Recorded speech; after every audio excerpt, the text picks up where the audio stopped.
Erika Jayne's bold idea to find her and her castmates dates. Erika Jayne may soon take on a matchmaker role. Since announcing her marital split nearly 5 years ago, the Real Housewives of Beverly Hills cast member has found herself in a friend group dominated by single women. In fact, all but one, Bozoma St. John, of her season 14 castmates were romantically unattached. Sutton Stracke and Garcelle Beauvais have been divorced since 2016 and 2010, respectively, while Kyle Richards and Dorit Kemsley are navigating separations from their husbands. Erika Jayne wants her fellow housewives to set each other up. While it's unclear if all the ladies were back in the dating scene, Erika proposed an interesting plan to help her fellow housewives find love again, once they were ready. Here's the thing. We should all try to set each other up, because it would be kind of funny, honestly, she recently told Briefing on Bravo. I think it would be funny if we all took turns setting each other up. Erika seemed pretty confident in her matchmaking abilities, especially when it came to Kyle. I think Kyle likes stable and calm, and just, like, tall, dark, and handsome, Erika said about her bestie, who split from her husband, Mauricio Umansky, in 2023. Manifest that for her. Erika Jayne reacts to Dorit Kemsley's divorce filing. Obviously, the Pretty Mess artist shared the comments during the Trist Hotel opening in Puerto Vallarta on Friday, April 25, just hours after Dorit filed for divorce from Paul P.K. Kemsley. I literally just found out online like everyone else, maybe an hour ago, Erika told the outlet. Obviously, I reached out to her. She's got more important things to do than to talk to me right now. How does anybody feel when they hear that a family's broken up? You feel badly. This is sad. It's a sad thing. Dorit has not publicly commented on her filing. Erika Jayne opens up about her dating life.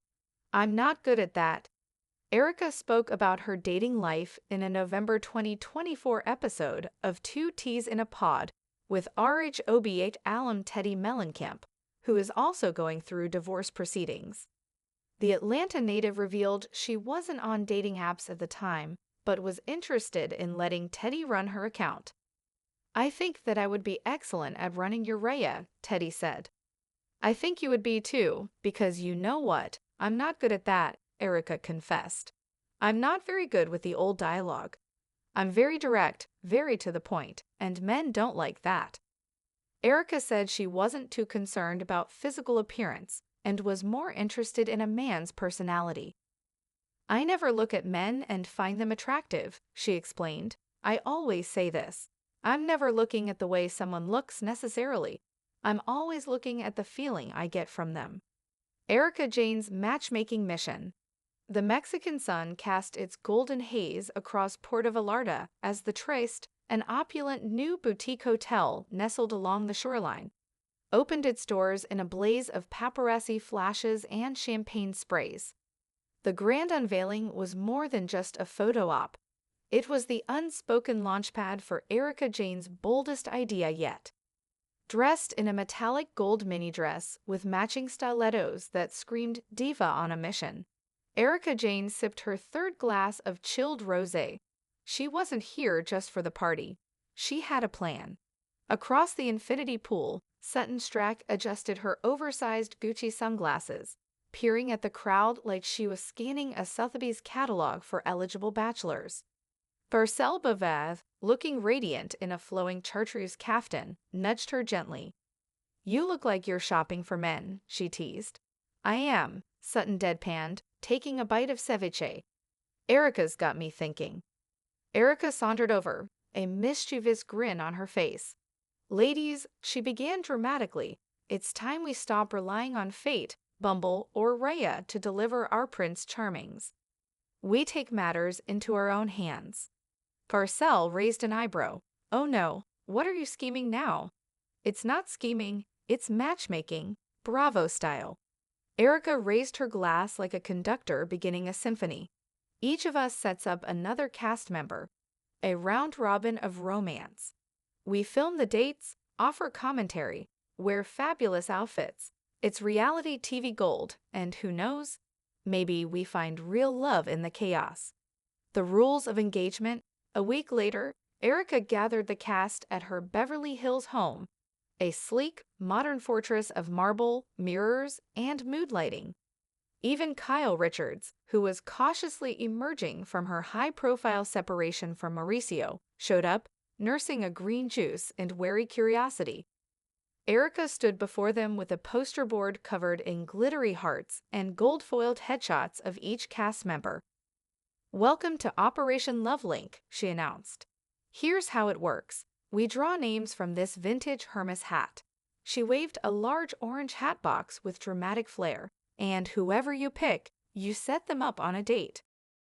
Dorrit Kemsley, who'd been notably quiet since her divorce news broke, finally cracked a smile. "And what if we pick ourselves?" "Then destiny has spoken," Erika replied, her voice full of mock gravity. "You date yourself. Take yourself on a fabulous solo date. Show the world what they're missing." The women giggled, the mood lifting.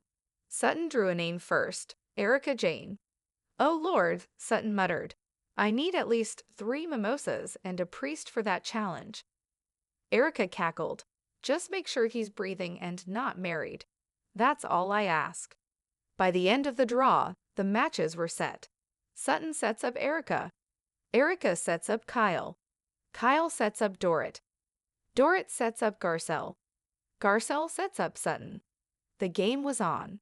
Sutton's disaster date for Erika. Sutton took the job very seriously. She contacted her old friends from the equestrian circuit, fashion PR world, even her son's private school board.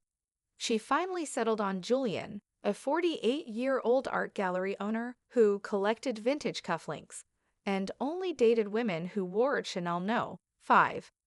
Erika met Julian at a dimly lit speakeasy in West Hollywood. He was polite, over-articulate, and deeply obsessed with Byzantine iconography. "So tell me about your favorite fresco," he asked, sipping a Negroni. Erika blinked. "I'm more of a rhinestone and latex kind of girl." Needless to say, the date bombed. Later, Erika FaceTimed Sutton from her car. "Was that a prank or a punishment?" "I thought you'd appreciate culture," Sutton replied, unrepentant. Erika's night for Kyle. Erika was determined to do better.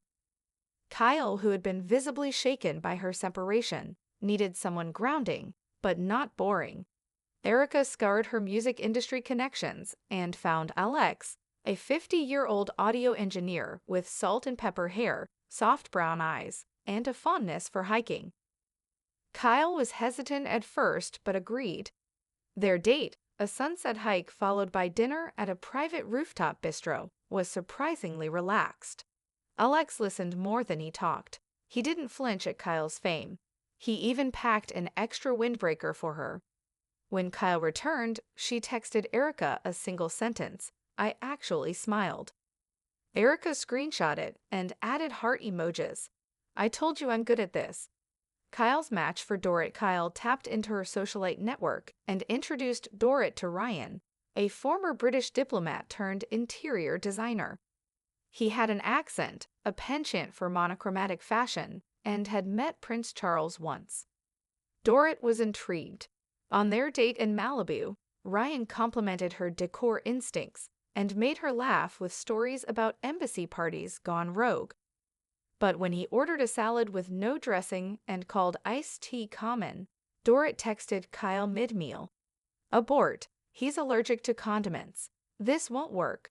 Still, she thanked him gracefully and gave him the number of her Pilates instructor who would love you honestly. Dorrit's surprise for Garcelle. Dorrit, determined to shake things up, took a bold risk and arranged a blind date for Garcelle with Jordan, a French documentary filmmaker visiting Les for a short project. When Garcelle met him at a vineyard picnic in Topanga Canyon, she was skeptical. Then he started speaking French. By the time they got to the cheese board, Garcelle was texting her sister. "He brought braai and a blanket. I think I'm in trouble." The date was dreamy, slow, full of long glances and easy conversation. He even quoted Baldwin and knew her entire filmography. "Where did you find him?" Garcelle asked Dorrit later, astonished. Dorrit winked. "Some people have taste, darling." Garcelle's risk for Sutton. Garcelle was perhaps the boldest of all. She set Sutton up with a younger man, 35-year-old Ander, a Cuban-American chef with a Michelin star, a motorcycle, and a thing for Southern women. "Age is just a number," Garcelle shrugged. "Besides, Sutton needs to be reminded she's still a catch." Sutton nearly had a panic attack at the restaurant when Ander arrived in a leather jacket and tousled hair. But then he brought her a custom tasting menu inspired by her Georgia roots, and she melted. They ended the evening dancing. Yes, dancing, at a Latin jazz club. "I don't know what this is," she whispered to Garcelle the next day, blushing. "But I want more." The reunion and reveal. After 6 weeks of matchmaking mischief, Erika hosted a lavish garden party to recap the season of love. Cameras rolled as the women shared highlights, lowlights, and unexpected sparks. Erika made a toast to surviving bad dates, taking big chances, and remembering that we're never too old, too jaded, or too fabulous to fall in love. There was laughter, clinking glasses, even a few teary moments. Kyle admitted she'd been seeing Alex again. "We're just getting to know each other." Garcelle confessed Jordan had extended his trip just a little. Sutton blushed so hard it made her freckles disappear.